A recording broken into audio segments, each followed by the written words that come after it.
There's two types of regulators I have in my hand, and they're just different styles of board-on type regulators. Board-on regulators are spring-driven mechanism, and basically what you get is a tank, full tank, is 2,000 psi in a D cylinder, an E cylinder, or an M cylinder.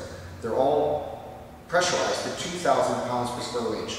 The 2,000 pounds per square inch goes to the regulator when it's attached and reduces the working pressure to 50 psi or 50 pounds per square inch. That way we can deliver to the patient. And if you notice with this regulator, it has a gauge on it. It has a nipple on the end for the oxygen appliances. It has a titration valve so we can adjust the liters per minute from, in this one, from 1 to 15, and it has a tensioner screw or windlass on the end.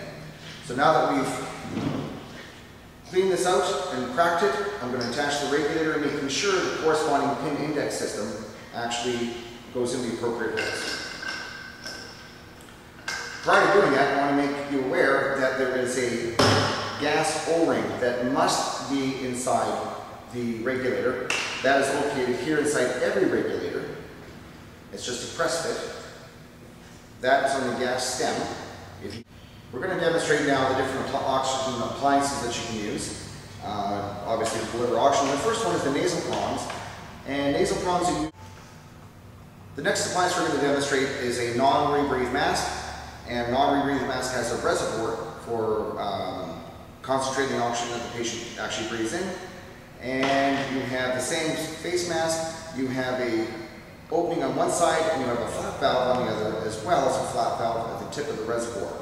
And what that allows it to do is when the patient is taking a breath in or applies negative pressure inside the mask, oxygen will flow through the mask, up through this valve and into the patient. When he exhausts or exhales under positive pressure, exhaust gases will go through on each of the ports on the side and be exhausted with a flat valve. They will not be allowed to re-enter the reservoir, so each subsequent breath the patient gets will be a higher concentration or fraction of inspired oxygen concentration to the patient. This is a high flow device used between 10 and 15 liters per minute. And this is the most commonly used appliance in EMS or in ambulance work. And remembering that emergency oxygen is never contraindicated. There is no reason not to give high flow oxygen in an emergency setting, whether it's pediatrics, neonatology, or adults for that matter. So the sequencing for putting this on is just a little bit different. There's one extra step. We apply the gas, or the appliance to the O-ring, and I'm going to turn arbitrarily to 10 liters. What I'm then going to do before I place it on the patient is to hold the gas valve in the center and inflate the reservoir in order so his first breath is going to be 100% oxygen. I'll just turn this down so we can hear. Then we place the oxygen on the patient, tell the patient what we're going to do. Place the oxygen mask over one ear, over the other, pinch and pull to ensure we have an adequate seal. As this is running, you'll notice that the bag may be hyperinflated, and what you can do is adjust your flow rate down so you see a bellows effect with the patient breathing versus this thing being in completely full at all times, because all you're doing at that point is wasting your oxygen. So again, high flow device used between 10 and 15 liters per minute. Place, pinch, pull, and then ensure your mask has a bellows effect to conserve oxygen. From 2 liters per minute to 6 liters per minute. And you must put nasal prongs on or any of the appliances in this order every time. So the first thing I'm going to do is attach my appliance to the gas orifice or the outflow tract. I'm then going to dial in my liter flow per minute. So I'm going to place it on 2, just because I've decided to. I'm then going to check to make sure I have oxygen coming out of the end of the nasal prongs. I'm then going to tell the patient what I'm going to do. Mr. Smith, we're going to give you some oxygen. I'm going to apply the nasal prongs into the nose, following the natural curvature of the nasal prongs. So they follow the natural curve and correspond with the curve of the nose. So place them into the nostrils. We go around the far ear and go around this ear. And then we just tighten up the choker on the front.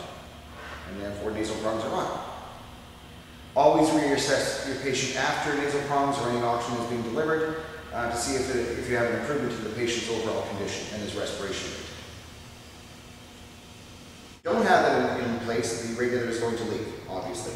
So now we'll put the regulator in place, tighten it up, and it should be finger tight. There's no need to put any wrenches or pliers or anything else like that. It should be finger tight. And then what you're going to do is turn the gas valve away from yourself in case it ever failed when I open the tank.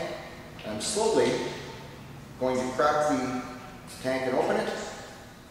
And listening for leaks, my regulator is on. So I turn it off. There's no leaks. I open the regulator all the way, which is approximately 3.5 turns, and then half a turn back. Now my tank is ready to be put in service, and if you look at the gauge now, it should read 2,000 psi for a full tank. The next appliance we're going to demonstrate is a simple face mask, and a simple face mask has obviously an oxygen tubing with a cone so you can breathe through with a strap. And if you notice on either side there are 2 openings or vents which allow room air to entrain and exhaust gas to exhale. So this concentrates the gas and raises the fraction of inspired oxygen content from 21% to approximately 28%. And it's variable depending on fit and also your liter flow per minute. This is a medium flow device used between 6 and 10 liters per minute. So again, using the same setup we did before, we attach our appliance to the outflow orifice, adjust it arbitrarily to 6 for demonstration. Ensure I have oxygen flow. And then what I'm going to do is tell the patient I'm going to place some oxygen on Mr. Smith. I then place the mask over one ear. The next skill we're going to demonstrate is the use of a bag valve mask, or commonly called the BVM. Bag valve mask consists of 3 parts: the mask part, the bag part, and the bellows of the reservoir for the oxygen. This is your oxygen line, which attaches to the tank. So we have a series of one-way valves so that when we press the BVM under positive pressure, oxygen gets moved through the gooseneck, and this is called the gooseneck, into the mask and delivers positive pressure to the patient. When I relax the bag, because of the one-way valve system, oxygen will be driven or sucked in from the reservoir to fill the bellows again. So we repeat the process. So every bag that we give of oxygen is 100% oxygen. This is really the only method of delivering 100% fraction inspired oxygen to a patient if required because of the seal and because we're entraining 100% oxygen. So in order to use a BVM appropriately, the first thing you're going to do is attach your oxygen connector to the bag. It's a high flow device, used between 10 and 15 liters per minute. I'm going to put it to 6. Sorry, I'm going to put it to 10. My mistake. And if you notice the reservoir fills up, the BVM can be used before the reservoir fills if it's for an emergency situation, and in fact the BVM can be used without oxygen being attached to it, as demonstrated fits. So oxygen being on,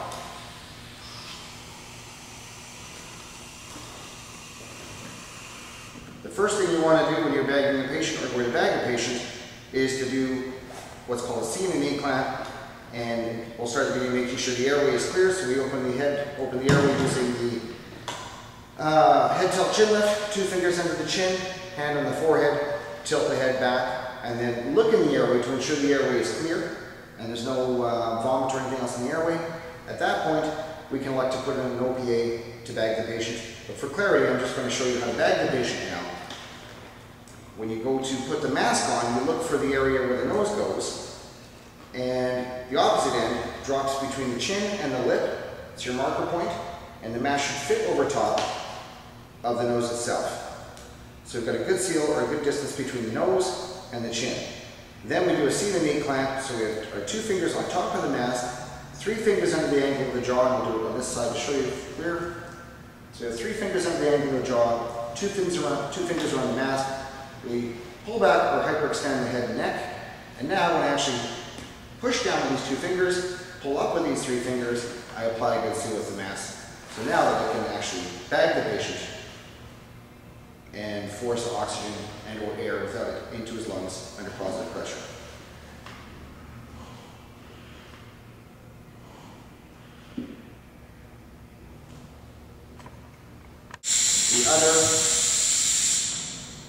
Place the mask in position, and I'm going to pinch the nose bridge to make an adequate seal, and I'm going to gently pull on the straps to try and ensure I have a seal. So the order is place, pinch, and pull. Again, reassess your patient after 5 minutes to ensure that oxygen delivery is there and that his symptoms are abated or improved.